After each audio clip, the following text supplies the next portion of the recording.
Welcome to the HVC show, where today we're talking about a new movie, Nepali.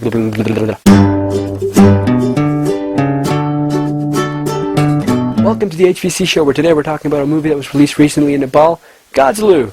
That's right, Gajalu is a HVC directed movie starring Anmol Casey and Shrishti Shrestha, along with a lot of other people who I did not hate in this movie. I am so surprised that I actually enjoyed this movie. As the movie starts out, the way Anmol Casey meets Shrishti Shrestha's character, extremely cliched. He helps her cross a road. They meet a few more times. Yakety yakety yak. They eventually fall in love. A romance develops. Blah bitty blah bitty blah. And this leads to a whole bunch of shenanigans. No, I'm just kidding. This movie is pretty straightforward. I went into this movie hoping that I would have every opportunity to make fun of it, although to the movie's credit, it's good. It's good. All across the board. In terms of acting, in terms of cinematography, in terms of story. Everything was good. It has its flaws. We'll get to that in a minute. The cinematography, as always in a HVC movie, is pretty good.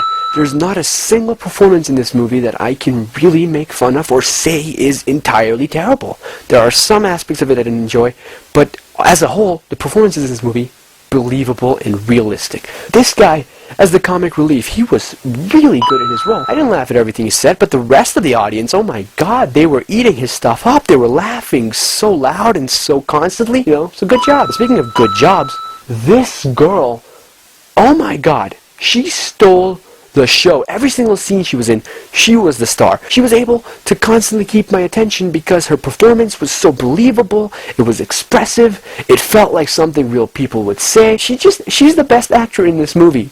Period. She should be getting a lot more work because, oh my god, I can't praise her enough. She was the best part of this movie. Good job. It's like whatever my saying good job is worth, you have it at full value. Now let's talk about the main characters, Anmol Casey and Shrishti Shrestha. Both of them do a very good job in this movie, and that's pretty much it. The movie as a whole is good.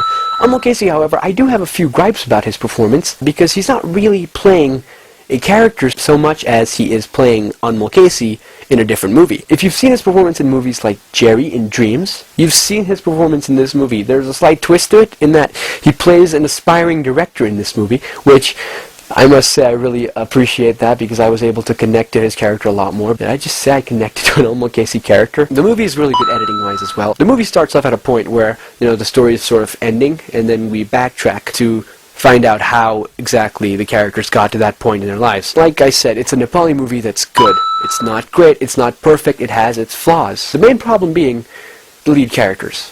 Both Anmol Casey and Shrishti Shrestha, they're extremely functional in their roles in this movie, and for a change, the performances are good. However, they're boring.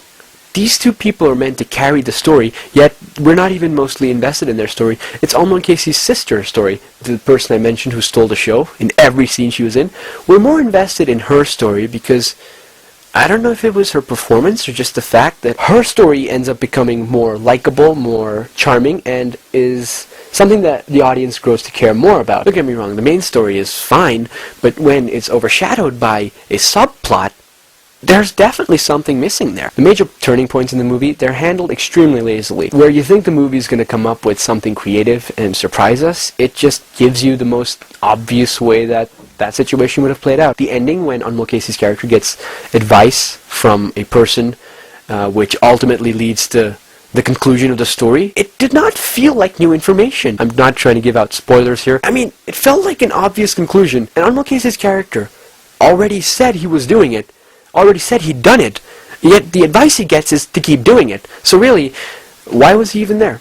People who've watched it will understand. Shrishti Shrestha also, her performance in this movie I felt was a bit monotonous. In this movie she plays a former Kumari. Now Kumaris are, for those of you who don't know, they're basically prepubescent girls who are treated as living incarnations of goddesses. Don't worry, I'm not going to explain everything to you because for one, I can't, and two, I couldn't do a better job than Wikipedia. I'll put a link in the description down below, so go check that out if you want to know more about Kumari. So she plays a former Kumari in this movie, and she does a really good job. I guess if a girl had been kept isolated from the world for a long time, especially during her formative years, she would be awkward in society later on. She portrays that really well. Yet again, like I said, her performance is a bit monotonous. There's very little variation. She's not very expressive. As I'm told, those are characteristics that are usually associated with girls who are Kumaris, so maybe she's just really good at her job at acting as a Kumari. This movie disappointed me in one regard. The trailers promoted it as being this sort of story where what happens happens when we challenge cultural practices and marry a Kumari. So that really intrigued me about the trailers. I was like, huh,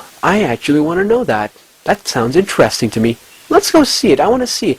And we really do get a small glimpse of it, really. That's not even a major factor in this movie. The socio-political impact and implications of such an occurrence wherein a Kumari decides to head out on her own and lead her life are not really well explored in this movie, and that disappointed me. I will say this though, Anmol Casey and Shristi Shrestha's chemistry in this movie, a lot better than his and Anna Sharma's chemistry in Jerry. If you're unaware, I hate that movie. You want to know how much I hate it? You can check my videos right there.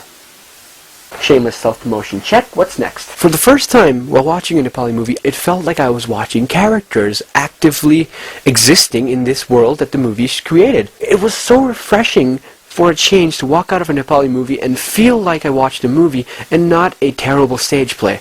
So in the end, guys, Gajalu was a good movie.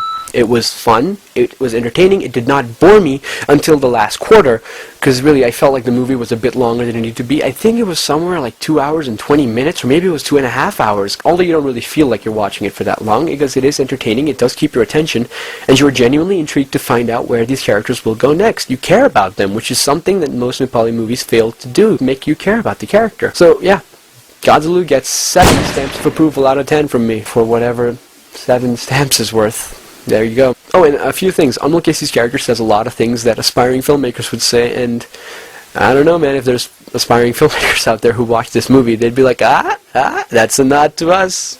You know, we get it. B-roll. Visual expression. I'm going to ask you to do something. Please go down and comment about this video, what you liked, what you hated, or check out some of our other awesome videos. I call them awesome, but I'll leave that up to you. Until next time, this has been HVC. Welcome to the HVC show. The ending when Jerry gets it. Every single sheen. They're basically puke. She stole every single sheen. What? I can't say that. She stole every single scene she was in. She stole every single scene. They're basically puke. She stole every single sheen. She stole every single sheen. She stole every single scene. What the hell? She stole every single sheen. What the hell?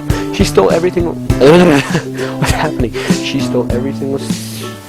She stole everything. What is happening?